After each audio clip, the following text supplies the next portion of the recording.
I still remember the exact moment my phone lit up with my father's text on my 30th birthday. The message was short but devastating. I disown you. Talk to my lawyer.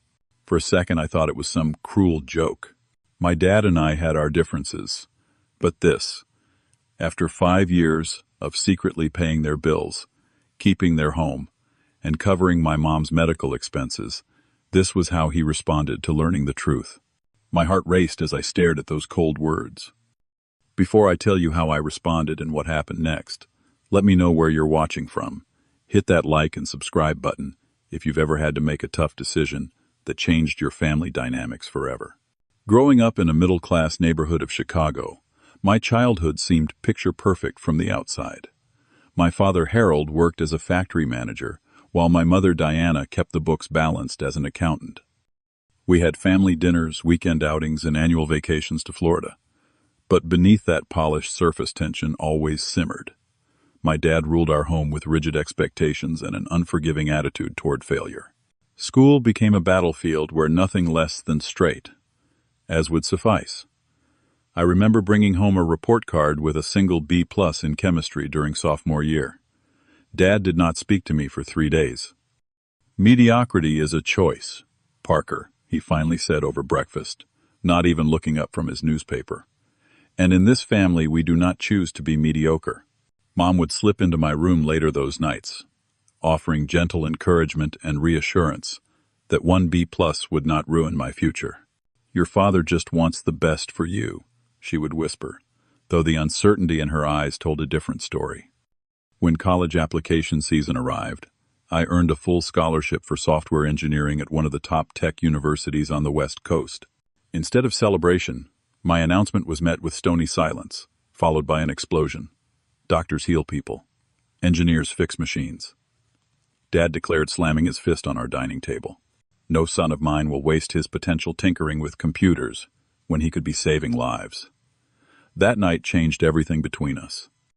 I stood my ground for the first time, refusing to abandon my passion for his approval. "This is my life," I said, my voice surprisingly steady despite my shaking hands. "I am going to build things that help millions of people. I am not throwing away this opportunity." Dad gave me an ultimatum: medicine or nothing. I chose nothing. The next morning, I packed everything I could fit into my old Honda Civic and drove west, determined to make it on my own. Mom slipped me $500 cash and hugged me tighter than ever before. "Follow your heart," she whispered. "Just promise you will call sometimes." College life meant juggling classes with multiple jobs. I waited tables at a 24-hour diner, worked campus security during overnight shifts, and took on freelance coding projects whenever possible. Sleep became a luxury I rarely afforded myself, but I never missed a deadline or failed an exam. Each exhausting day was proof I had made the right choice. During my senior year, everything changed. A simple app I designed to help students navigate campus resources caught the attention of a major tech company. What started as a class project turned into acquisition talks that left my head spinning.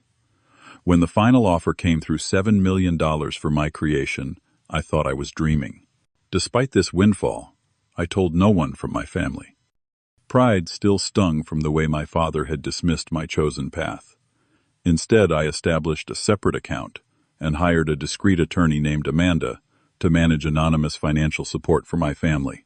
Through careful arrangements, I began paying off my parents' mortgage, covering property taxes and handling utility bills through third-party services that concealed my involvement. Things took an unexpected turn when Dad lost his management position after 25 years with the same company. At 55, he found himself unemployable in an industry that now favored younger, cheaper talent.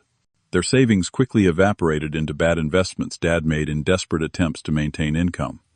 When Mom developed severe diabetes complications that prevented her from working, their financial situation became dire. From 3,000 miles away, I watched through online banking alerts as their accounts dwindled. When foreclosure notices appeared in county records, I instructed Amanda to intervene. The mortgage was quietly paid, current medical bills disappeared from collections, and a monthly stipend found its way into their checking account, all under the guise of a community assistance program for families in crisis. For 5 years, I lived my new life in San Francisco, building a successful tech consultancy while secretly serving as my family's financial safety net. Each holiday, I sent generic cards with no return address.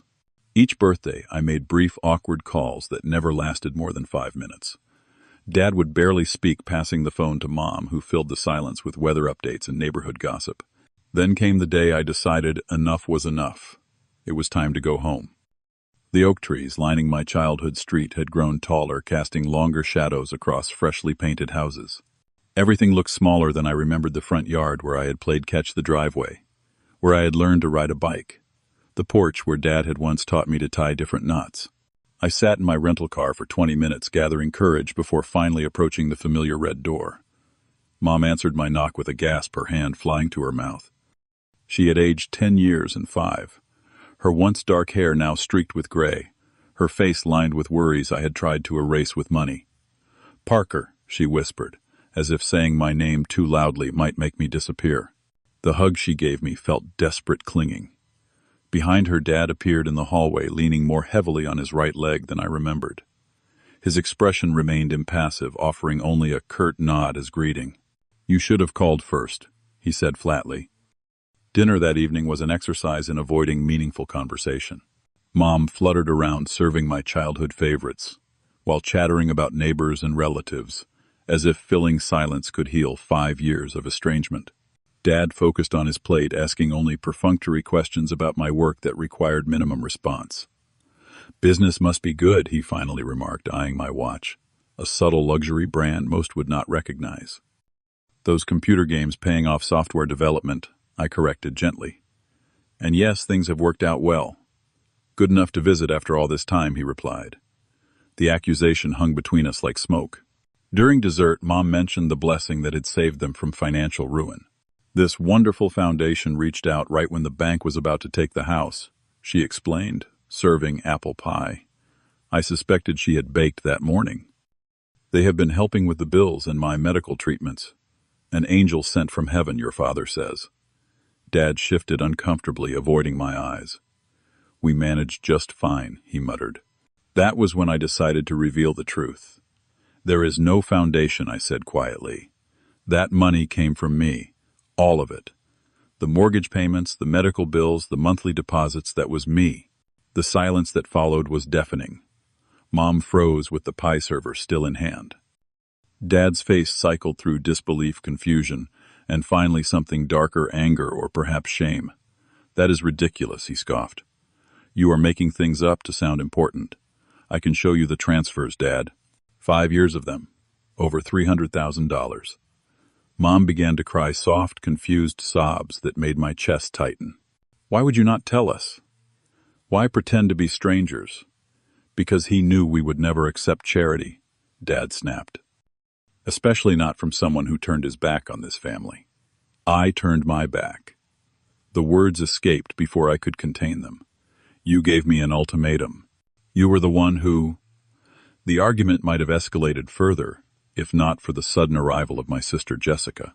She burst through the front door without knocking, her presence a shock, since I had assumed she would be finishing her teaching degree in Michigan. What shocked me more was her visible pregnancy, at least 7 months along. "Parker," she exclaimed, dropping her bags in the entryway. "Oh my God, why did nobody tell me you were coming home?" Our reunion was genuine and warm, untainted by the complications that defined my relationship with our parents. As we embraced, I noticed Dad watching with thinly veiled disapproval. Later that evening, Jessica confided that her boyfriend had abandoned her after learning of the pregnancy.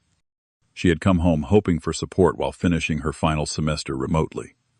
"The university is being flexible, but the costs—" She trailed off unconsciously, placing a protective hand over her belly.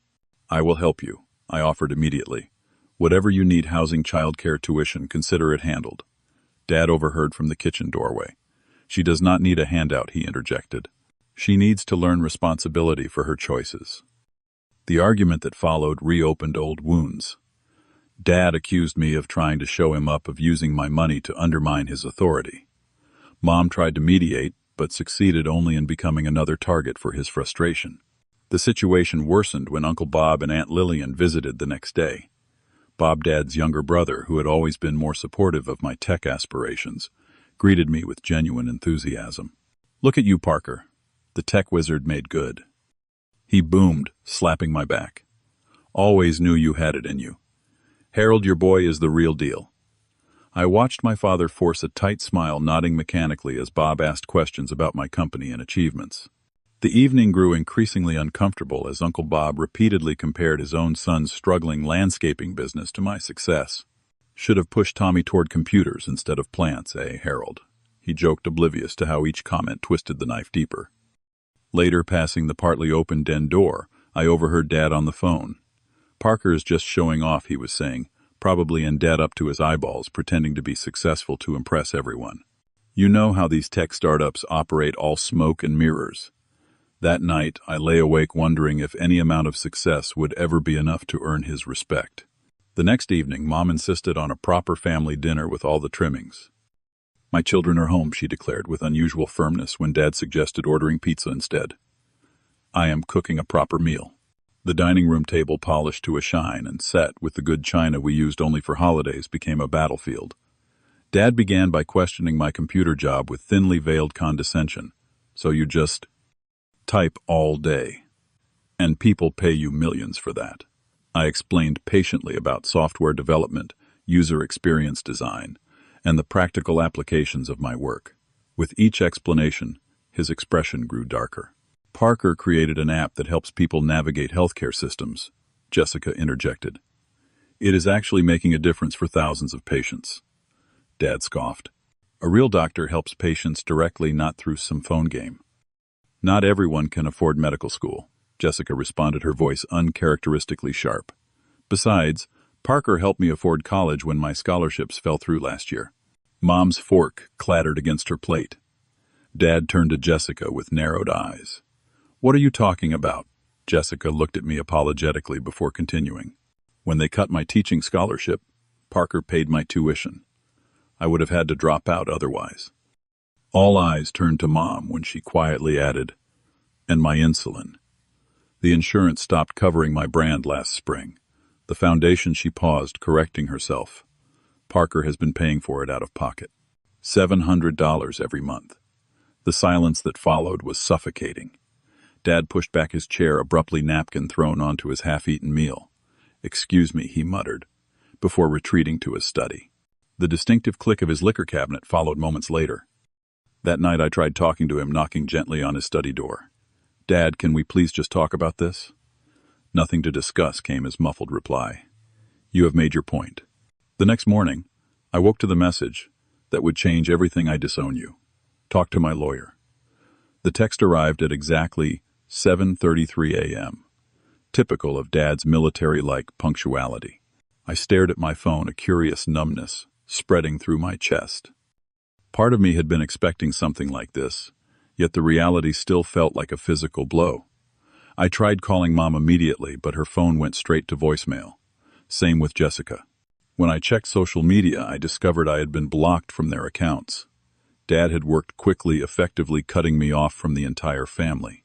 The irony was not lost on me. After years of my financial support, he was the one severing ties. I spent the morning in my hotel room calculating exactly how much money I had contributed to my family over the years. The total exceeded $300,000. Mortgage payments, property taxes, medical expenses, insurance premiums, utilities, Jessica's tuition, even the car Mom drove. All without acknowledgement or gratitude. Around noon, I called Amanda, my attorney. "My father has disowned me," I explained, feeling strangely calm. He suggested I speak with his lawyer. "That seems unnecessary since he has no legal claim over your assets," Amanda replied pragmatically. "However, I would recommend respecting his wishes regarding contact." "What would you like to do about the ongoing support payments?" The question hung in the air. What did I want to do? For 5 years, I had defined my relationship with my family through silent financial support. What was left? If I remove that element, I said slowly, I need to respect his decision completely. Cancel everything. After hanging up, I picked up my phone and typed a single-word reply to Dad's text. "Okay." Then I began the process of withdrawing every form of support. First, I instructed Amanda to stop all direct payments immediately: property taxes, utilities, and the monthly deposits. Next, I called the insurance company to cancel the policy covering Mom's medical expenses. I contacted the mortgage company to terminate the automatic payments on their home loan. Finally, I canceled the supplementary credit cards I had been paying for but never mentioned. Each call, each email, each signature on a cancellation form felt simultaneously like betrayal and liberation. I was cutting strings that had bound me to obligations born from guilt rather than love. Yet each severed connection also meant potential hardship for my mother and sister. That evening, I changed my phone number and email address. If Dad wanted complete separation, he would have it. The weight that had pressed against my chest for years seemed to lift slightly. For the first time since college, I was completely free of my father's expectations and judgment. Still, sleep eluded me. In dreams, I saw Mom struggling to pay for insulin. I imagined Jessica facing childbirth alone without support. I pictured foreclosure notices and emptied bank accounts. Waking in cold sweats, I reminded myself repeatedly, this was Dad's choice, not mine. My friend Tyler met me for breakfast the next morning, immediately noticing my distracted state. When I explained the situation, he nodded with unexpected understanding. My mother did something similar when I refused to join the family restaurant business, he confided. She thought cutting me off would bring me crawling back. Instead, it gave me the freedom to build my life without constant criticism. Did you ever reconcile? I asked. Eventually, on my terms. Once she realized I was not going to be manipulated, the dynamic shifted. Now we have boundaries, and they work for both of us. His words gave me hope that perhaps this painful breach might eventually lead to something healthier if Dad could accept me as an equal rather than a disappointment. For 2 days, I threw myself into work, taking video meetings from my hotel room and coding until the early hours of morning. The distraction helped keep doubts at bay. I had done the right thing, I told myself repeatedly. I had respected Dad's wishes exactly as stated. Exactly 48 hours after I had withdrawn support, my phone rang with an unfamiliar number. Something told me to answer. Parker, Mom's voice sounded thin with panic. Parker, please do not hang up. Mom, how did you get this number? I called Amanda's office until they put me through. Parker, something terrible has happened. She explained rapidly about insurance denials at her doctor's appointment, about notification letters from the mortgage company, about credit cards declined while grocery shopping. Dad had discovered all at once exactly how dependent they had become on my invisible support. He will not admit it, she whispered, but he is terrified. We both are. The bank says we are 3 days from foreclosure proceedings. My insulin supply runs out next week. Is he listening to this call? I asked directly. A pause. Yes, she admitted. He is right here. Put me on speaker. I waited until I heard the echoing quality that indicated speakerphone. Dad, you texted that you were disowning me. I respected your decision and withdrew my support. What exactly did you expect would happen? Silence stretched until Mom prompted, Harold, please. I did not know, he finally said, his voice smaller than I had ever heard it. About the extent of it. I did not realize. We need to talk, I said firmly. Not over the phone. In person tomorrow, neutral territory. I will text Mom the location. I selected an upscale restaurant downtown, the kind with private dining rooms where conversations could happen without audience. I arrived 30 minutes early, arranging for a secluded table and ordering sparkling water while I waited. Mom arrived first, looking haggard and anxious. Jessica followed minutes later, her expression torn between worry and solidarity with me. Dad entered last, his normally commanding presence diminished. He had aged years in days, shoulders slumped under an invisible weight. Thank you for coming, I began once drinks had been served and the server had withdrawn. I understand there has been some confusion about financial arrangements. Dad winced at my businesslike tone. Good, I thought. Let him feel uncomfortable for once. Parker, we had no idea how much you were doing for us. Mom began, but I gently raised my hand. I need to hear from Dad first, I said. I want to understand exactly what you meant by that text. Dad cleared his throat, eyes fixed on his water glass. I was angry, embarrassed. Finding out my son had been supporting us like some kind of charity case. My pride could not accept it. Your pride, I repeated. Your pride nearly cost Mom her medical care. Your pride almost lost your home. Your pride was about to leave Jessica without support during her pregnancy. He flinched with each statement, but did not deny them. For 5 years, I continued measuring my words carefully. I have paid your bills, covered your expenses, kept you afloat, not for gratitude, not for recognition, but because despite everything, you are my family. And this is how you responded when you found out. What do you want from me? Dad asked, finally meeting my eyes. An apology. Actually, yes. That would be a start. But more importantly, I want change. Real change in how this family functions. The proposal I laid out was straightforward. I would reinstate financial support with conditions. First, all family members would attend therapy, both individual and group sessions. Second, Dad would need to find employment, even part-time, to contribute to household expenses. Third, open communication would replace silent resentment and passive aggression.